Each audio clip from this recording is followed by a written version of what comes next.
èyí ni ìdí tí mo ṣe rò pé kí n gbowó kí n pa bàbá Akíntóyè àti Chief Sunday Igboho. Èmi kọ́ mo sọ bẹ́ẹ̀ o, ẹ máa fẹnu ara yín gbọ́, ẹ fetí ara yín gbọ́ lẹ́nu bí ọmọ àlè ọmọ ìran kíran, ọmọ ojú ọ̀rọ̀ lárí, ọmọ tó ń jẹun tó ń jápo sáyà, ọmọ alájẹfẹnunulẹ̀, ọmọ Yorùbá nǹkan kan ò gbọdọ̀ ṣe bàbá Akíntóyè. Nǹkan kan ò gbọdọ̀ ṣe kí ni kò gbọdọ̀ ṣe bàbá Akíntóyè. Tí kankan bá ṣe bàbá Akíntóyè, ìwọ tó ṣe voice note yìí, ó máa kábàámọ̀ pé kí ló wá sáyé fún. Bó bá tẹ̀ má wàlé ayé. Kábíyèsí Elédùmarè ọmọ Yorùbá. Nígbà tí mo gbọ́rọ̀ yìí, mo kọ́kọ́ sunkún. Ẹ máa pé fídíò tí mo ṣe lánàá mi play ẹ̀ níbẹ̀. Ṣùgbọ́n lẹ́yìn fídíò tí mo ṣe yẹn, àwọn àgbààgbà kò bẹ̀rẹ̀ sí ní pè mí, wọ́n ń bẹ̀ mí must be kíní kọ̀kì. Èmi tí ẹ̀ ń rò pé bóyá wọ́n fẹ́ ní kí n má sọ̀rọ̀ mọ́ ni. Wọ́n ní gbogbo ẹ̀bẹ̀ táwọn ń bẹ̀ mí, àwọn ń bẹ̀ mí kí n lè jáde wá play voice note ti ẹni tó náà máa pa bàbá Akíntóyè, Chief Sunday Igboho àti gbogbo àwọn táwà lẹ́yìn wọn. Bẹ́ẹ̀ni o. Ìṣe ló ń kà bí àjẹ́. Ló ń kà bòròbòrò. Nígbà míì tọ́lọ́run bá ń ṣe oore, àwa Yorùbá máa ń rò pé bí Ọlọ́run ṣe. Ẹni tó ń sọ̀rọ̀ yìí nísìnyí, ìjọ́ kìíní àná táwọn Fúlàní tó ṣígun sí gbogbo ilẹ̀ Yorùbá, tó ń pa lógúnlógún, tó ń pa lọ́gbọ̀nlọ́gbọ̀n, nígbà tí ó sẹ́ni kankan tó fẹ́ jà fọmọ Yorùbá, nígbà tí kò sẹ́ni kankan tó ṣetán láti fẹ̀mí ẹ̀ta káìt òun fẹ́ gbèjà ọmọ Yorùbá, olóyè Sunday Adéníyì Adéyẹmọ Ìgbòho Òòṣà, general actor gbogbo ilẹ̀ Yorùbá káfàtà, àrólé Odùduwà, ọ̀rìnkílẹ̀ mí tìtìtìtìtì, àpátápára ọkùnrin ogun.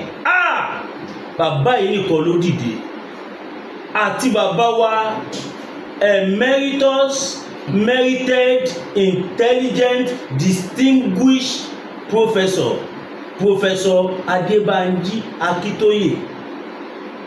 Ẹ wo gbogbo nǹkan tí bàbá yìí ṣe nílẹ̀ Yorùbá, kọ́mọ àlè Yorùbá kan kó wá wò pé kò sí kankan tóun lè fi sọ fún àwọn bàbá yìí ju ń pé kóun gbowó tàbí káwọn kan ràn òun láti lọ pa irú èèyàn bẹ́ẹ̀.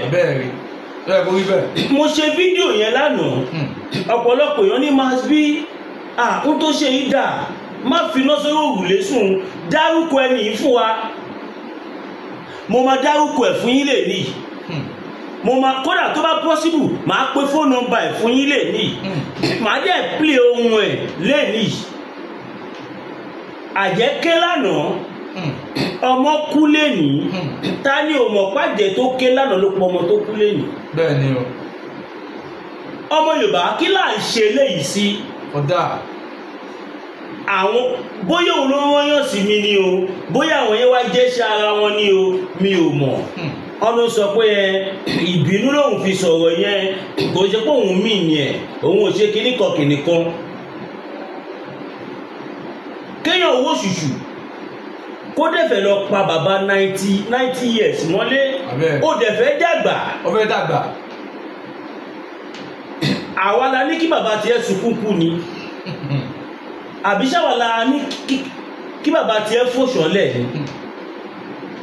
Ohun tí bàbá tó bí ẹ lọ́mọ ò lè ṣe, ohun tí bàbá tèmi ò lè ṣe, ohun tí bàbá gbogbo wa ò lè ṣe, bàbá yìí wọ́n dáyà dé. Nínú gbogbo àwọn àgbààgbà tó wà nílẹ̀ Yorùbá, àgbààgbà mélòó ló lè fèsì nǹkan tí bàbá Akíntóyè fèsì àti Chief Sunday Igboho tí ò ní káwọ́ sókè kóhùn ò ṣe mọ́? Iṣẹ́ ni wọ́n ṣe o. Mọ tó fi ń lo àwọn bàbá yìí. Ṣé lágídí bàbá ń ṣe àti olóyè? Eléyìí kì í ṣe pé wọ́n ní nǹkan tí mo mọ̀ ni. Yes. Àwọn olórí burúkú yìí máa lè. Ṣé wọ́n lè fi wé lọ nígbà tí olúwa mi olóyè Sunday Igboho Òòṣà, nígbà tí bàbá yìí wà ní prison tí wọ́n tiẹ̀ tí fi wọ́n sílẹ̀, wọ́n ní bàbá sign dọ́kúmẹ́ǹtì yìí. Ọba ẹ báyìí. pé o tiẹ̀ kọ́kọ́ sáìnì ẹ̀ lásán a máa fún ẹ ní $500 million cash lẹ́yìn tó bá gbà yẹn tán àwa fún ẹ ní open check ìwọ àtàwọn tẹjọ ń kóra yín káàkiri ẹ̀kọ́ yìí tẹ́ bá fẹ́ síbẹ̀ kó sẹ́ẹ̀tì gbogbo wọn kẹ̀dákẹ́ pẹ́m àwa fún ẹ ní minister of peace. Minister of peace. wà á wá máa gbádùn lọ béèrè àmì ṣúgà. n tó yà mí lẹ́nu rèé o ìjọ tí Buratai olórí burúkú ọmọ Fúlàní ta gbọ́pọ̀ pé wọ́n wá ìjọ tó dé tó sọ̀rọ̀ yẹn olóyè Sunday Igboho wọ́n wà nínú anchor lọ́wọ́ lẹ́sẹ̀ bàbá yìí ní you are a Fulani man. Instead of me to collect that money you should release me I will rather die here. ẹ jẹ́ àṣẹ gbòòsà mẹ́ta fọlọ́yè gbòòsà.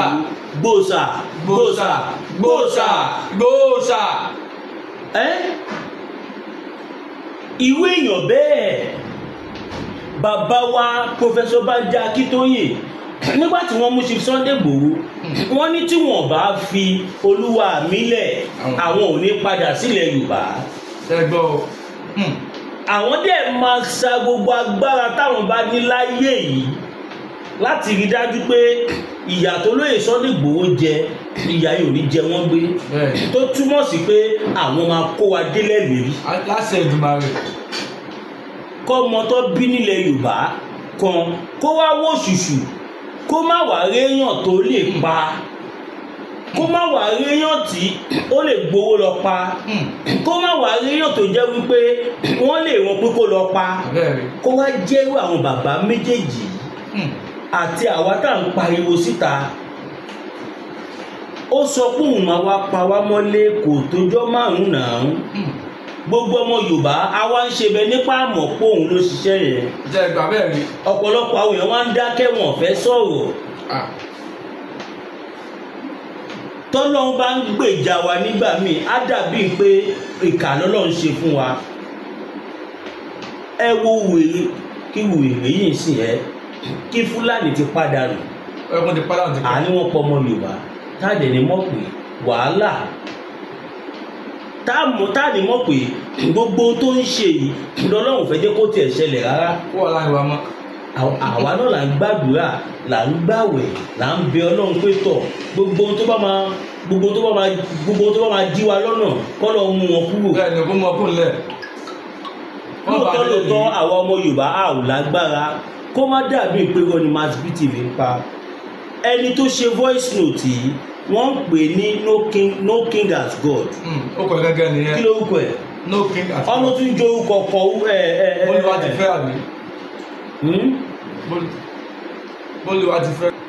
oríṣiríṣi orúkọ ló máa ń pera ẹ̀ a tún máa ń gbọ́ pé ó tún pera ẹ̀ ní Captain Shitu à ń gbọ́ pé ó tún impersonate army torí èmi ò tí ì rí army tó wà service tílé ayé lè rí bẹ́ẹ̀ yẹn mi ì tí ì rí captain sójà either foreign captain or within captain tí láìfo àrí bẹ́ẹ̀ yẹn tí ò ní mọ tó fẹ́ fi ilé ayé ẹ̀ ṣe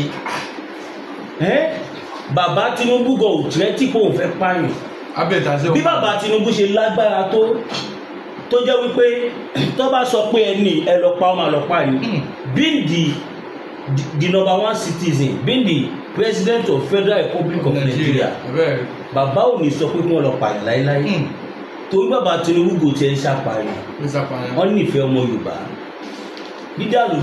dídàlódà àti oyin dòwe bàbá Tinubu fún ara wọn ti fìgbà kan sọ wípé àwọn ò nígbàgbọ́ ní wọn Nàìjíríà dáadáa àwọn tó wá ń jà fún wa ó wá réyàn pa gbogbo agbára tó ní yìí ó lọ lò ní Sambisa forest lọ́nà kó o sọ fún chief of armed staff tó wáyé pàmì ní ẹlòtọ́ kí wọ́n kó ẹ mọ́ àwọn tí wọ́n kó lọ bá Boko Haram ní Sambisa kó lọ fèsì wọn tàbí àwọn Fúlàní tó ń dá wà láàmú ilẹ̀ Yorùbá kó bá wa lé wọn dànù kó rí ìyẹn ṣe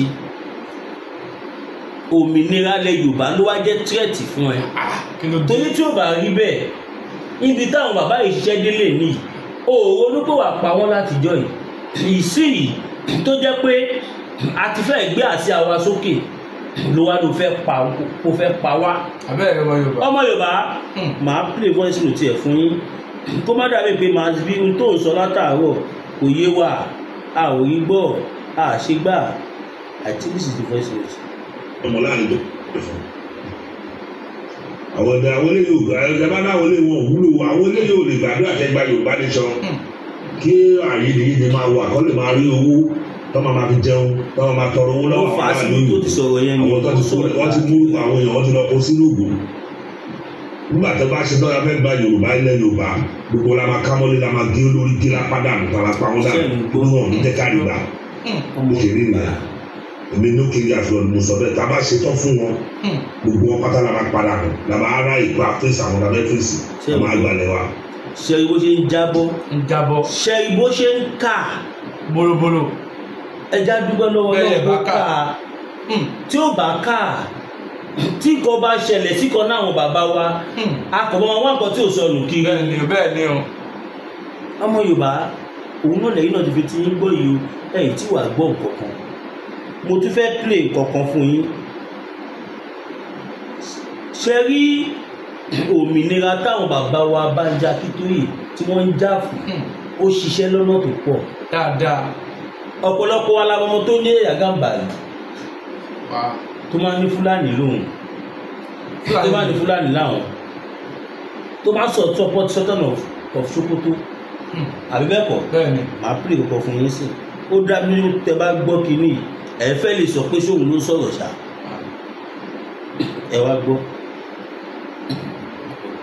ọ̀gbìn ọ̀dọ́ tó ti fẹ́ pè é àtẹ̀lé ìkéde sùtọ́nà Sokoto àtẹ̀lé ìkéde sùtọ́nà Sokoto yes àwọn àfọwọ́ nílẹ̀ Yorùbá wọ́n ti announce the 4th of March tó bá wù sùtọ́nà kó kéde tó bá wù kó bá kéde lálálálá kò kọ́ wa àtẹ̀lé sùtọ́nà lẹ́nu yẹn àtẹ̀lé sùtọ́nà Sokoto sẹ̀ àtẹ̀lé kéde sùtọ́nà Sokoto àtẹ̀lé náà lẹ́nu yẹn wọ́n fẹ́ kú ní wọ́n kú yes ẹ̀yin àfọwọ́ nílẹ̀ Yorùbá ṣẹ́kódà àwọn ìṣẹ́lá àti tó láti dá ṣe ìjọba ìsìlámù nílẹ̀ Yorùbá kẹsẹ̀ máa dúró de àṣẹ kan láti nìkan náà àtẹ̀lé àṣẹ tó tọ́ ààrẹ tẹ̀lé náà lẹ́nu yẹn tó bá wọ́n tó bó kéré tó wọ́n kọ́ máa kéde alákòókò wa nílẹ̀ Yorùbá 1st of March làwọn bẹ̀rẹ̀ àwẹ̀ 1st of March àwọn máa bẹ̀rẹ̀ lórí abábí kẹrì ọ̀nà màdá. lára àwọn iṣẹ́ tí bàbá wa Professor Banji Akintoye ṣe this is a boy that so much believe in Fulanis right from time ṣùgbọ́n nígbà táwọn bàbá wa tí wọ́n dákẹ́ tí wọ́n sùn tí wọ́n wú iṣẹ́ tèmi àti yín jọ ẹ jẹ́ ká bẹ̀rẹ̀ sí ní kọ́ sí comment section wípé we want freedom. yes so we want freedom. we want freedom. mo tún fẹ́ wá play ọ̀rọ̀ tí total freedom. ọ̀rọ̀ tí Goodluck Jonathan sọ mo fẹ́ play fún wa again. I believe one day we all Nigerians will say will no longer accept the wrong thing. And the day we all collectively say will no longer accept the wrong thing, we the political class will live normally. People must reject us if we behave wrongly. Maybe one day we'll have 2 big buildings in Abuja where we'll have places where pictures of people, even they are dead, and say these are the people who really messed up this country. So that their grandchildren will come and know that their grandfathers were part of the problems of the country. Exactly. ṣùgbọ́n gbọ́rọ̀ tí Goodluck Jonathan sọ létí ọ̀pọ̀lọpọ̀ àwọn èèyàn ọ̀rọ̀ yẹn dàbí kọ́mẹ́dì. kọ́mẹ́dì bọ́ o. kò ṣe kí ni kọ́mẹ́dì bọ́ kò ṣe kọ́mẹ́dì o confam ọlọ́tọ̀ reality ni ṣùgbọ́n ọ̀pọ̀lọpọ̀ àwọn ọmọ Yorùbá tó wà èyí ní birthday mi o mi tí ìwé èèyàn wa kẹ fún mi ní nǹkan o kẹ fi kọdún ránṣẹ́ sí mi o ẹ fi kọjọ́ bí ránṣẹ́ sí mi o bẹ́ẹ̀ ni ìdánjọ́ bí ni o èyí ní birthday mi ìdánjọ́ bí birthday must be burial. mo dẹ̀ fàṣìkò ìdúpẹ́ náà gbogbo ẹ̀yin tẹ́tí mi tí ẹ̀ ní fún mi lówó ṣùgbọ́n mo dúpẹ́ pé ẹ̀yin èèyàn ti pè mí káàkiri àgbáláyé ẹ ti send message ẹ ti pè ẹ ti ṣe oríṣiríṣi ẹ̀yin tí bàá ti reply message yìí ẹ jọ̀ọ́ má bínú tó yọ lọ́rùn ọwọ́ mi kún ni everybody will reply one after the other, and I really appreciate every one of you. Mo dúpẹ́ lọ́wọ́ yín gan-an torí pé kákẹ́ni tó rí ni tó mọ́jú èèyàn ní owó bí táwa màá fún ẹ níyàn jẹ ìdí iṣu ṣúṣú la ti mọ̀ òun làwọn bàbá fi máa ń sọ wípé ká má máa ronú bíi tẹlifíṣàn tẹ̀ ń wò yẹn tí wọ́n bá tàn kò ní ṣiṣẹ́ tẹ bá pa kò ní tán rẹ̀ tẹ bá ń wo chánẹ́ẹ̀lì kan tẹ bá tẹ remote kò kúrò bẹ́ẹ̀ kò ní kúrò bẹ́ẹ̀ tó bá ń wo tó bá ń pariwo tó ń dààmú gbogbo ilé tẹ bá lò ẹ̀ kò ní lò bó ń sọ̀rọ̀ tẹ gbọ́n tó ń sọ tẹ bá láòdù ẹ̀ kò ní lọ sókè ṣé ẹ̀dá èèyàn wa gbọ́dọ̀ máa gbé irú ayé bẹ́ẹ̀ ìgbésí ayé táwọn ọmọ Yorùbá gbé Nàìjíríà nìyẹn ìgbésí ayé tẹlifíṣàn ìgbésí ayé tẹlifíṣàn là ń gbé ohun tó dẹ̀ burú jáì ni báwo làwọn colonial master ṣe máa fi wálẹ̀ tó tún máa fà wálé àwọn Fúlàní lásán lọ́wọ́ Fúlàní lásán ìkejì ajá àwọn adamalu ẹ̀ka sáré dẹ̀ka ẹ̀kú ní ọjà ká má wà kárí nìyẹn.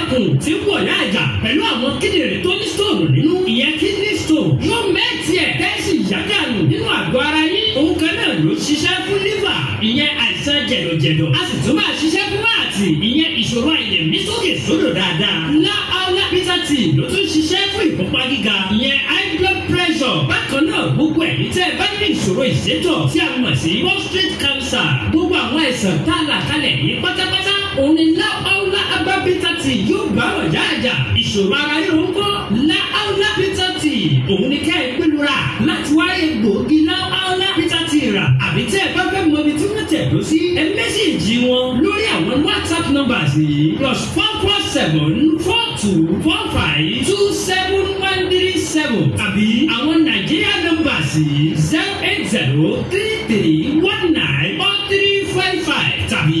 08026265000 kò bá rárí ẹ̀rí inú ẹ̀jẹ̀ tí kànjẹ̀gbọ̀n lọ́wọ́ láàlá bitter tea gbèrúra kò rí àtọ̀ bẹ̀. ẹ káàbọ̀ padà yìí nìyẹn wà láàlá bitter tea ó jẹ́ iléeṣẹ́ tó ń ṣe gbòógì bóyá nǹkan ọmọkùnrin yẹn kéré ó fẹ́ jẹ́ kó tóbi ju bó ṣe wà ẹ́ lọ sí size tó fẹ́ tó lè ní any side effect natural herbs ni wọ́n máa lò tàbí wọ́n tó ní kidney problem liver problem arthritis ó fẹ́ àdódùn ó fẹ́ máa kànlẹ̀ gbọ̀ngbọ̀ngbọ̀n ẹ pè lá àwáyé ìfowópamọ́sọ̀yàwó God bless you all. Now ká tó bọ́ sí pèlè kejì ọmọ Yorùbá ṣé bá a ṣe máa wò tí gbogbo a ṣe máa lọ lílé yìí ọmọ Yorùbá ẹ jẹ́ ká yíwà wa padà kí lè tó yẹ pé kò sí béèyàn ṣe lè jẹ́ tó bá ń ṣe dáadáa tó ń ṣe nǹkan tó ń mú lọ síwájú ìlú kàkà káwa ọmọ Yorùbá kan ká gbé lọ́wọ́ sókè bá ṣe máa já wálẹ̀ látúbọ̀ máa wá tí ó bá ń ṣe èdì tí ò ṣe ẹ̀fún tí ó jẹ́ ká ọmọ Yorùbá kọ̀ọ̀kan tó máa gbà bọ̀dẹ̀ kó fẹ́ pa àbá kí tó yìí tí ó jẹ́ ká rí tí ó jẹ́ ká rí tó máa sọ pé yes òun lọ fún lówó òun dẹ̀ gbọ́dọ̀ pa àbá kí tó yìí mi ìsọpọ̀ fún Lókì Asgod lówó ṣùgbọ́n kéèyàn ṣe mọ̀ pé ẹ̀mí ò ṣe nǹkan kékeré. ẹ̀mí ṣe kékeré o. tẹ́ẹ̀mí bá fẹ́ jáde kúrò lára èèyàn àfẹni tí ó bá ní ojú inú ó lóríṣiríṣi kan tó máa ń ṣẹlẹ̀ níbẹ̀ yẹn ẹni tẹ́ẹ̀mí bá fẹ́ jáde lára ẹ̀ ní spọ́ọ̀tì yẹn ẹni tó bá lójú inú tó bá ṣí lójú tó bá rí nǹkan tó ṣẹlẹ̀ sí ẹni ẹni lásìkò yẹn ó ti ṣe kí ẹni ẹ má jẹun ọmọ tó máa fi kú láyé kábíyèsí nínú ìmọ̀ kí ẹ̀kọ́ wá wó ṣùṣù kò ń ṣe nìkan kò ń ṣe ní méjì kò ń ṣe mẹ́ta kò ń ṣe mẹ́rin kò ń ṣe márùn kò ń ṣe mẹ́fà kò ń ṣe méjì kò ń ṣe 1 million ó wá ní ẹ̀yin máa kọ́kọ́ pa ẹ̀gẹ́ àwọn alápá ẹ̀gẹ́ wa lórí ẹ̀ pa wá dànù kẹ́yìn tó lọ fèsì àwọn olóṣèlú ẹ̀yin tẹ́ fẹ́ tẹ̀lé àwọn wèrè yìí ẹ jẹ́ kí mi sọ fún yín ó sàn kẹtẹ lóye Sunday Igboho ju kẹtàlá pààyàn lọ. bẹ́ẹ̀ ni o. tẹ bá dẹ̀ wò bó ṣe sọ̀rọ̀ yẹn ó sọ bí pé òun ṣẹ̀ṣẹ̀ máa ṣe ni torí ẹni tó bá ṣe ń pààyàn kò lè jáde wá sọ́sìta ẹni tó bá ti ń pààyàn ọjọ́ ti pẹ́ òun ló máa ń sọ̀rọ̀ báyìí. bẹ́ẹ̀ ni ló máa ń sọ̀rọ̀ bí ló sọ̀rọ̀ yìí. àkàwá wí táìwì òpònú ara ẹ wá ń ṣe voice note sí mi ìbí máa sún ẹ̀tọ́ tèmi ní tèmi fi gbé òun síta kìwọ́ tó ní o fẹ́ pààyàn tó yẹ pé tọ́wọ́ ìjọba bá tẹ̀ kọ́lọ́njọ bọ́m̀bẹ̀. o tẹ̀lé bọ́m̀bẹ̀ lálẹ́ ẹni tọ́jọ́ ìjọba bá tẹ̀. torí gbogbo àwọn tó bá ti pa ọba mú ọ lọ sí sísàárè wọn. Can you imagine? ó tún threaten mi. ó threaten mi. dúró ṣé nuisance o pè mí ni looking at God do you think we are nuisance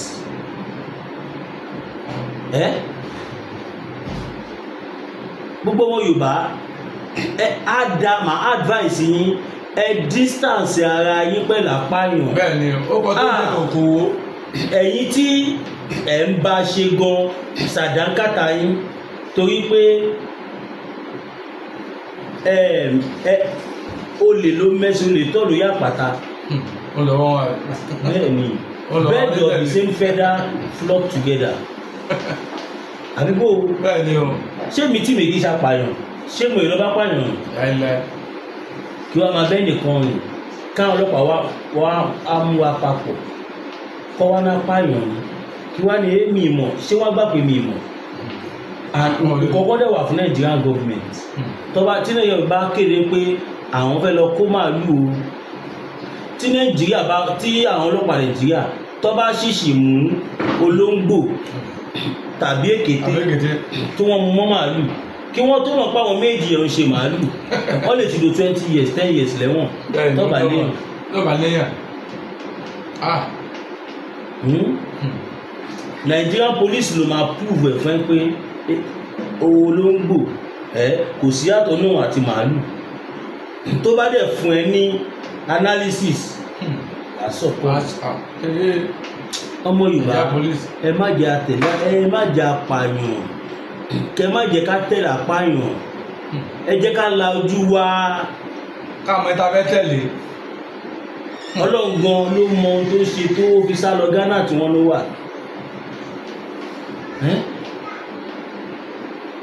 kí wéèyàn báyìí kò yẹ kó sí láwùjọ àwọn ọmọ Yorùbá. kò yẹ kó sí láwùjọ Yorùbá. honestly kò ń ṣòwò nìkan o ó ní bàbá kan náà tó wà Nàìjíríà tó dìde dárúkọ mi tó ní òun máa pa mí kó òun máa flush òun máa ṣe kinní kan àti no king as God tẹ bá wọnú ara yín tẹ bá rí èmi Mass B TV tí bá ń kójó bọ̀ ẹ sọ pé ṣe lè sọ fẹ́mi kó kubi tí màá wọ̀ òbí aláya wọn dá ò ní ṣoríire ṣáwà wà náà àwọn tí wọ́n rojọ́ sílẹ̀ nù ni èèyàn tó fi lélẹ̀ tó fọ̀nà lẹ̀ tó sá kúrò nílùú tó dẹ̀ tún sí gbójú ẹ̀ síta ṣeréṣeré ló pè é. ló bí ṣeréṣeré o. tá mú mẹ́kọ̀ọ́ lú ẹ̀ lọ́yọ̀. àwọn ìjẹni tí mo já nínú gúrùbù confam ní àjànú. tó bá ṣe bí olórí burúkú tá a bá mú ẹ sọ́wọ́ a lu stupid ṣe lára ká tó lọ fà ilé àwọn ìjọba lọ́wọ́ báwo ni ẹ ṣe máa ní òun fẹ́ pààyàn. bẹ́ẹ̀ abẹ́rẹ́ ni. ó dẹ̀ sọ pé ó kàwé ó dẹ̀ sọ pé ó kàwé ó mà ṣe o bóde ìwà ló máa ní ẹwà alẹ́ bí o wọ́n dẹ̀ lè máa bá sọ pé ó má gbọ́ torí wọn ò kì í gbọ́ràn ó dìgbà tí wọ́n bá wọ wàhálà kí orí wọn tó ṣé mi wà náwọn tó alẹ̀ mọ́ ni tí wọ́n máa threatening ó gbórúkọ mi ni Mass B TV kí ló fi ń ṣeré yìí ṣòǹgbò apàbàtà apàjọwọjọwọ etí ẹ̀ ó ní ṣoríire looking at God. mo mọ̀mọ́ dárúkọ ẹ̀ ń rọ̀ lẹ́yìn mi ìdárúkọ ẹ̀nù tí mo ṣe lánàá kó lè mọ̀ pé àìtẹ́yìn kálà ń fọwọ́ bù àìtólóòtọ́ sí ní kọ̀ọ̀kọ̀ díjú àkèrè díjú àìtó ọmọ ránṣẹ́ ní lọ́rọ̀ àkàrà wákàjọ jẹ́ tó bá tọ́mọ ránṣẹ́ wàá pàṣẹ ni ó ní ṣoríire. Abẹ́òkúta la wà báyìí Abẹ́òkúta la wà báyìí iléeṣẹ́ àwo tó bá má àdírẹ́sì mi tó bá ti dé iléeṣẹ́ àwo tó bá ti dé junction sọ fún wọn pé ò ń lọ sí ilé ms media